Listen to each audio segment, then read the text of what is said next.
पुण्डरीकाक्ष नमस्ते पुरुषोत्तम नमस्ते सर्वलोकात्मन् नमस्ते दिग्मचक्रिणे.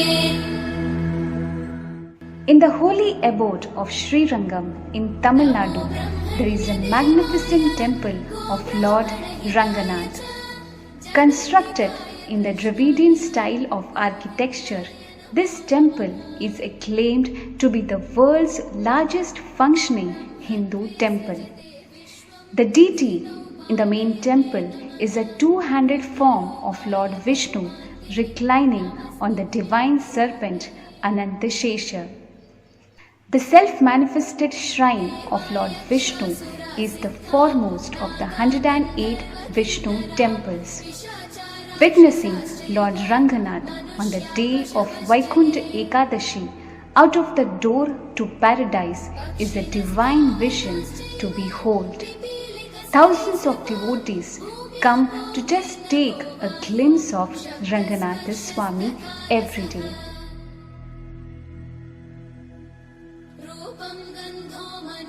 One fine morning, about 500 years ago, the bells of Lord Ranganath's temple were ringing very loudly.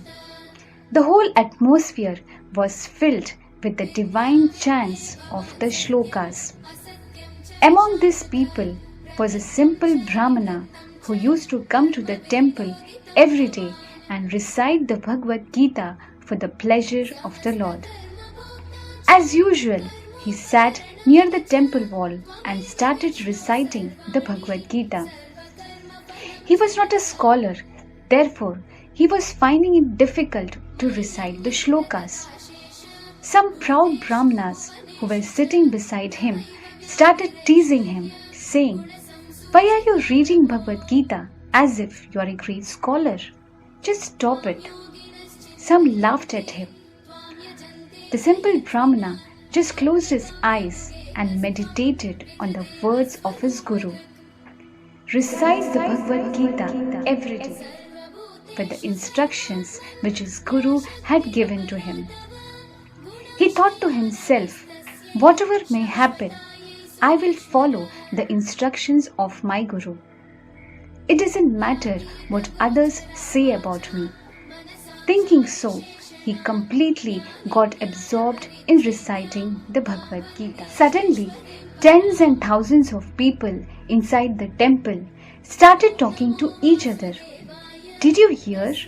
Lord Krishna has taken the form of his own devotee, Lord Chaitanya. Lord Chaitanya is taking darshan of Lord Ranganath inside the temple. He has a golden form. He dances so gracefully.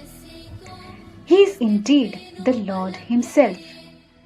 As Lord Chaitanya came outside the temple, he saw the simple Brahmana reciting the Bhagavad Gita.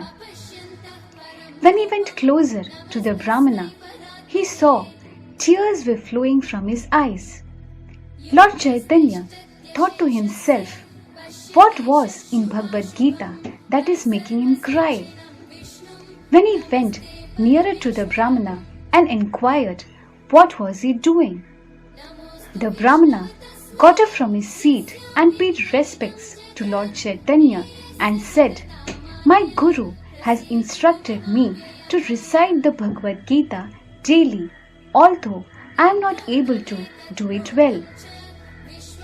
Lord Chaitanya, out of curiosity, further asked, "But what is making you cry?"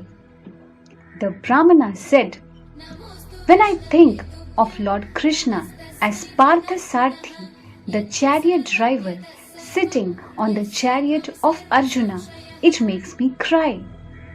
Lord Krishna is a supreme Lord. He is the controller and owner of the whole universe.